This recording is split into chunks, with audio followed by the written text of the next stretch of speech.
اس آیہ مبارکہ میں کل جو آیت مبارکہ تلاوت کی گئی تھی، اس میں سرکار دو جہاں صلی اللہ تعالی وسلم کو اللہ نے انسانیت میں اٹھا کر انسانوں پر انعام فرمایا، اور پھر یہ بھی بتایا گیا تھا کہ سرکار دو جہاں صلی اللہ علیہ وسلم کی نگاہ عنایت جس طرف اٹھتی ہے تو وہ دل اور وہ سینہ پاک ہو جاتا ہے اور وہ علم و حکمت سے بھر جاتا ہے، تو تزکیہ نفس جو ہے نصیب ہوتا ہے انسان کو۔ تو اسی کے ساتھ بالکل جڑی دوسری آیت میں فرمایا کہ فَاذْكُرُونِی أَذْكُرْكُمْ وَاشْكُرُوا لِی وَلَا تَکْفُرُونَ، بس تم مجھے یاد کرو اور میں تمہیں یاد کروں گا۔ تو اس کی تفسیر میں علماء نے لکھا کہ دراصل بات یہ ہے کہ ذکر الہی بہت بڑا انعام ہے، اس کا ایک ذریعہ یہ ہوتا ہے کہ سرکار مدینہ صلی اللہ علیہ وسلم کا فیض اسی صورت میں ملتا ہے کہ جب بندہ کسی ذکر میں مشغول ہوتا ہے، یعنی کوئی بھی ذکر اس کے ورد زبان ہو تو وہ اس بندے کے دل میں اتنی اللہ تعالیٰ جو ہے وہ قوت استعداد یعنی صلاحیت کرنے کی جذب کرنے کی ایک کیفیت رکھ دیتا ہے کہ پھر وہ نبی پاک علیہ السلام کا فیض مبارک ڈائریکٹ یا انڈائریکٹ، یعنی بعض دفعہ نبی پاک علیہ السلام کی نگاہ عنایت انسان پر ڈائریکٹ خواب میں ہو جاتی ہے، جاگتے ہوئے بھی کچھ خوش نصیب ہیں جنہیں دیدار مصطفیٰ صلی اللہ علیہ وسلم نصیب ہو جاتا ہے، اور بعض دفعہ اس طرح ہوتا ہے کہ اگر ایسی صورت نہ ہو تو کوئی صاحب دل مل جاتا ہے، یعنی کسی اللہ کے ولی سے انسان کا تعلق ہو جاتا ہے تو وہ نبی پاک علیہ السلام کا فیض اس تک پہنچا دیتا ہے، اور وہ فیض نہ کتابوں سے آتا ہے نہ وہ فیض، آپ دیکھیں کہ کتابیں یہ ظاہری علم ہے، یہ اللہ تعالیٰ کی بہت بڑی نعمت ہے، یہ نور ہے، لیکن اصل علم جو ہے وہ انسان کا دل روشن ہو جانا ہے۔ حضرت مولانا رومی رحمۃ اللہ تعالیٰ علیہ کتنے بڑے عالم گزرے، بڑی بڑی کتابیں ان کی لکھی ہوئی ہیں، تو لیکن جب ان کا تعلق شمس الدین تبریزی رحمۃ اللہ تعالیٰ علیہ سے ہوا تو حضرت شمس الدین تبریزی ظاہری طور پہ آپ جو ہے فقیر لگ رہے تھے اور اس طرح لگ رہے تھے کہ کوئی عام ان پڑھ آدمی ہے، تو مولانا رومی رحمۃ اللہ تعالیٰ علیہ اپنے کلاس روم میں بیٹھے ہوئے بچوں کو جو ہے وہ درس حدیث پڑھا رہے تھے، تو علماء کا کورس کروا رہے تھے، آپ کے ہاتھوں کی لکھی ہوئی سینکڑوں کتابیں اس لائبریری میں، آپ کی لائبریری آپ کے کمرے میں موجود تھیں، تو آپ رحمۃ اللہ تعالیٰ علیہ کی نظر جب ان پہ پڑی تو انہوں نے، آپ سمجھ گئے، تبریزی بھی سمجھ گئے کہ یہ میرا مرید ہے، ان کو میں نے اپنی امانت پہنچانی ہے، یعنی انہیں مجھ سے انہیں فیض پہنچے گا، اور مولانا رومی اس وقت اس کیفیت سے بے خبر تھے، تو شمس الدین تبریزی نے ان کی کتابوں کو اٹھایا اور آپ کے مدرسہ کے صحن میں حوض تھا، وہ اٹھا کے اس میں پھینک دیا ساری کتابوں کو، زندگی بھر کی کمائی کو وہاں پھینک دیا، ہاتھوں سے لکھی ہوئی کتابیں تھیں، وہ سیاہی تھی، وہ دھل گئی، اور کتابوں پہ کے جو حرف تھے وہ ختم ہو گئے، مٹ گئے، تو آپ رحمۃ اللہ تعالیٰ علیہ مولانا رومی کو بڑا غصہ آیا، آپ نے فرمایا یہ تو نے کیا کیا؟ تو لیکن جب مولانا شمس الدین تبریزی نے وہ کتابیں جب دوبارہ نکالیں تو وہ بالکل، یعنی جب انہوں نے نکالیں تو وہ بالکل خشک تھیں، ٹھیک ہے، جب انہیں یہ گمان ہوا کہ ظاہر سیاہی ہوتی ہے، جس طرح وہ تختیاں لکھتے ہیں تو اسے دھوئیں تو وہ اتر جاتی ہے، بچے اسکولوں میں لکھتے ہوتے تھے، آج کل تو وہ سسٹم نہیں ہے، تو اس طرح کی سیاہی اس دور میں تھی، تو اس سے وہ تھوڑا سا پانی بھی لگا تو وہ دھل جاتی ہے، تو مولانا نے سر پکڑ لیا کہ اس فقیر نے میرے ساتھ یہ کیا کیا، ساری زندگی کی کمائی اس نے میری وہ کنویں میں ڈال دی، لیکن انہوں نے کتابیں نکالیں اور تو دیکھا بالکل خشک ہیں، تو آپ حیران ہوئے یہ منظر دیکھ کے۔ مولانا نے جب فقیر نے پوچھا تھا کہ مولانا کیا کر رہے ہو، یہ کیا ہے؟ آپ نے فرمایا تو فقیر ہے، تجھے کیا پتہ، یہ قال ہے، یہ قال ہے۔ قال سے مراد یہ ہے کہ یہاں اس میں باتیں لکھی ہوئی ہیں، نبی پاک علیہ السلام کی حدیثیں، بزرگوں کی باتیں، اللہ تعالیٰ کا کے جو ہے حکم لکھے ہوئے ہیں۔ تو جب انہوں نے کنویں سے کتابیں نکالی حوض سے، تو پھر مولانا نے پوچھا کہ جب خشک تھیں تو انہوں نے پوچھا یہ کیا ہے؟ تو انہوں نے کہا کہ وہ قال تھا، یہ حال ہے۔ ٹھیک ہے، یہ حال ہے، میں اس کو نہیں جانتا، آپ اس کو نہیں جانتے۔ یہ واقعہ جب آپ نے دیکھا تو آپ پیچھے دوڑ پڑے، تو شمس الدین تبریزی رحمۃ اللہ تعالیٰ علیہ غائب ہو گئے۔ تو پھر وہ آپ نے سارا منظر، اسی طرح کا معاملہ امام غزالی کے ساتھ بھی پیش آیا، اور اسی طرح کا معاملہ حضرت بابا بلے شاہ کا مطلب بلے شاہ کا نام عبداللہ شاہ ہے، اور آپ کے والد محترم بہت بڑے جو ہے عالم، جید عالم علماء میں آپ کے شمار ہوتا ہے، اور بہت بڑا آپ کا مدرسہ تھا۔ قصور سے آگے سندھ میں ایک گاؤں آتا ہے، وہاں پہ ان کا مدرسہ تھا۔ تو بابا بلے شاہ نے درس نظامی کی کتابیں پڑھی، سارا سلسلہ کر کے بہت بڑے عالم دین بنے۔ لیکن جب اللہ کا کرم ہو گیا، سادات گھرانے سے تعلق بھی تھا، تو اللہ کا کرم ہوا کہ آپ ایک فقیر کے جو ہے دامن سے وابستہ ہو گئے، اور فقیر جو تھا وہ آرائن تھا، یعنی نیچ قوم کے ساتھ تعلق تھا۔ تو یہ آپ رحمۃ اللہ تعالیٰ علیہ نے وہ واقعات کافی طویل ہیں کہ کس طرح وہ معاملہ ہوا۔ لوگوں نے کہا آپ سید ہیں، ان کے ہاں آپ آ کے اس طرح کرتے ہیں، تو آپ نے کیا کیا کہا؟ تو بابا بلے شاہ نے بھی ایک مقام پہ جا کے جب سارا علم پڑھ لیا، تو بابا بلے شاہ نے کہا کہ علم بس کریو یار، ٹھیک ہے۔ اب بعض جاہل لوگ، میں ایک جگہ بیٹھا ہوا تھا، تو وہاں پہ 2-3 اس طرح کے ملنگ دڑنگ بھی ہوتے ہیں بعض، ٹھیک ہے، نہ داڑیاں تھی چہرے پہ نہ کچھ اور، وہ کہتے ہیں جی یہ مولوی ویسے ہی ہوتے ہیں۔ تو بابا بلے شاہ نے بھی کہا علم بس کریں۔ تو میں نے اس سے کہا بھائی بابا بلے شاہ نے تو درس نظامی پڑھ کے، آپ ان کی تاریخ پڑھیں، انہوں نے حدیث پاک کی کتابیں پڑھ کے علم کے ایک مقام پہ گئے ہیں، تو انہوں نے جا کے اس مقام پہ کہا ہے کہ علم بس کریں، اور کوئی اور کام کر۔ تو انہوں نے تو علم کا ایک باب پڑھا ہے، قرآن پاک کو پڑھا، حدیث کو پڑھا، تو پھر ایک مقام پہ گئے، تو انہوں نے پھر کہا کہ علم بس کری، اور اس پر عمل بھی کر، ٹھیک ہے نا، اس کو عملی جامہ پہنا۔ تو میں نے اس سے کہا کہ وہ جو وہاں پہ 3-4 بندے بیٹھے ہوئے تھے، میں نے کہا کہ آپ نے کتنا علم پڑھا ہے کہ آپ بس کرنا چاہ رہے ہیں؟ آپ کو تو نماز کے مسائل بھی نہیں آتے ہیں، ابھی آپ علم شروع تو کریں تو پھر بس کرنا، ٹھیک ہے۔ تو یعنی یہ راستہ، فقیری کا راستہ بھی دکھانے والا علم ہی ہے، ٹھیک ہے، اس راستے پہ چلانے والا علم ہی ہے۔ علم ہی بتاتا ہے کہ انسان کس مقام پہ پہنچے گا تو پھر کیا ہوتا ہے، پھر کیا ہوتا ہے، یہ سارے منظر۔ باقی رہ گئی جہالت کی بات، تو جہالت چاہے دنیاوی حوالے سے ہو یا دینی حوالے سے ہو، آپ کو پتہ ہے کہ جاہل بندہ اندھے کی طرح ہوتا ہے، جو اندھے کو مرضی ہے اس کا ہاتھ پکڑنے والا کھڈے میں گرا دے یا سیدھے راستے پہ لگا دے، ٹھیک ہے نا۔ تو اس لیے علم کی کوشش کرنی چاہیے کہ ہم جو بات سنیں اس کو یاد رکھنے کی کوشش کریں، تو اسی کو علم کہتے ہیں۔ تو یعنی ایک ہوتا ہے سینہ بسینہ فیض، ٹھیک ہے نا، تو یہ فیض کس طرح ملتا ہے فقیروں والا، اس کا سلسلہ جو ہے وہ ذکر سے ملتا ہے، ٹھیک ہے، ذکر الہی سے۔ تو نبی پاک صلی اللہ علیہ وسلم جو اللہ تعالیٰ نے آپ کو مبعوث فرمایا، اور پھر یہ نبی پاک علیہ السلام کا جو فیض ملتا ہے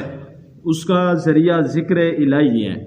جب بندہ ذکر کرتا ہے تو اس مقام پہ پہنچ جاتا ہے کہ اس کا دل وہ پھر روحانی استعداد، روحانی کیفیت جو ہے اس کو جذب کرنے کی صلاحیت رکھتا ہے، اور پھر جب نگاہ عنایت ہو جاتی ہے تو فقیر، بعض دفعہ فقیر کی بارگاہ سے یہ نعمت مل جاتی ہے، اور بعض دفعہ نبی پاک علیہ السلام کسی بھی ذریعے کے ساتھ اس بندے کے دل کو روشن فرما دیتے ہیں، اور فیض نبوت جو قرآن نے بیان کیا ہے پچھلی آیت میں، وہ ملنا شروع ہو جاتا ہے۔ تو اس لیے اللہ نے فرمایا کہ فَاذْكُرُونِي أَذْكُرْكُمْ، تم مجھے یاد کرو۔ اچھا، ذکر پر کافی ساری حدیث طیبہ ہیں، تو ایک حدیث قدسی اس کو کہا جاتا ہے۔ حدیث قدسی وہ ہوتی ہے، حدیث نبوی وہ ہے جس کو صحابی حضور سے روایت کرے جس بات کو، ٹھیک ہے، اور حدیث قدسی وہ ہوتی ہے جس کو نبی پاک علیہ السلام اللہ تعالیٰ سے روایت کرتے ہیں، یعنی بات اللہ کرتا ہے اور اس کو نبی پاک علیہ السلام آگے بیان فرماتے ہیں۔ اور حدیث نبوی وہ ہوتی ہے جس کو نبی پاک علیہ السلام بیان فرماتے ہیں تو آگے صحابی اس کو روایت کرتے ہیں، امت تک پہنچاتے ہیں۔ تو حدیث قدسی ہے، اللہ تعالیٰ فرماتا ہے، یہ مسلم شریف کی اور بخاری شریف میں یہ حدیث پاک موجود ہے۔ اللہ تعالیٰ فرماتا ہے کہ میرا بندہ جیسے مجھ سے گمان رکھتا ہے، دل میں جیسا میرے متعلق خیال ہے کہ میں کیسا ہوں، جس طرح کا بھی اس کے دل میں خیال ہے ویسے ہی میں اس کے ساتھ برتاؤ کرتا ہوں۔ اس لیے کہتے ہیں کہ سیانے اور عقل مند لوگ کہ اپنے خیالوں کا جو ہے وہ خیال رکھا کریں کہ تمہارے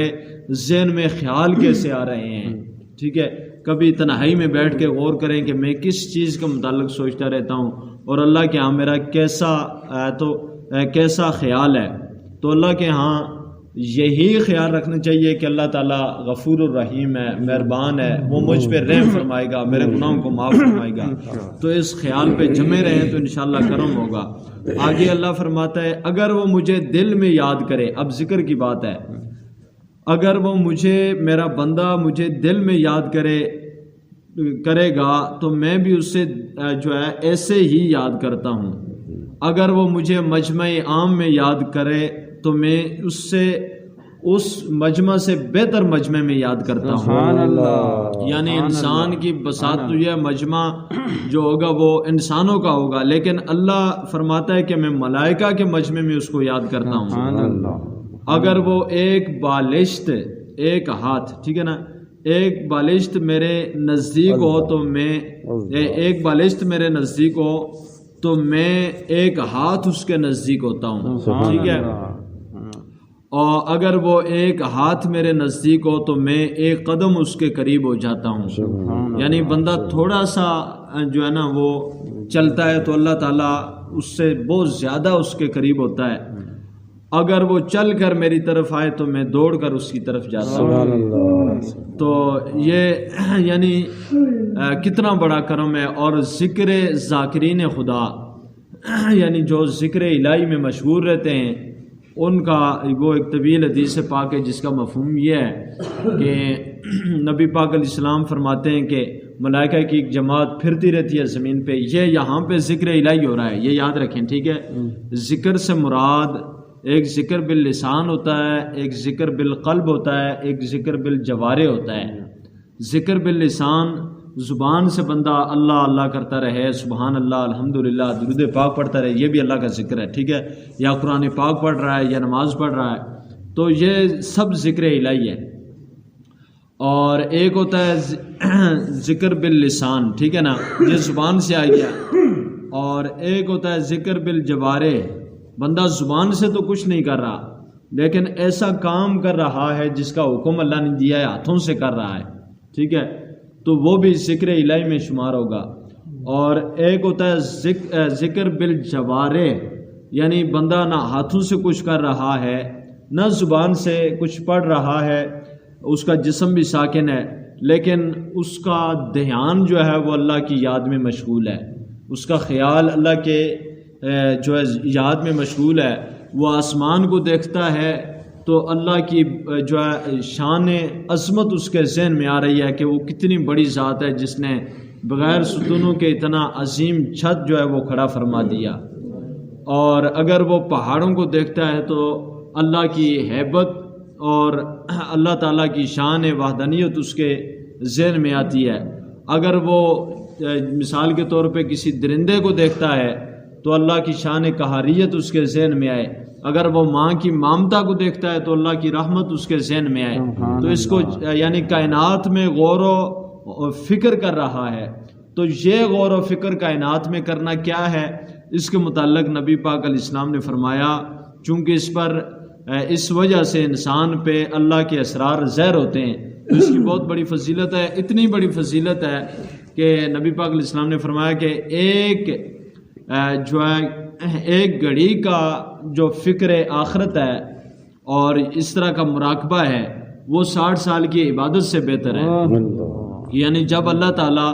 کی ذات کے متعلق بندہ اس طرح سوچتا ہے تو اس پر اللہ کے انعامات نازل ہوتے ہیں، ٹھیک ہے۔ تو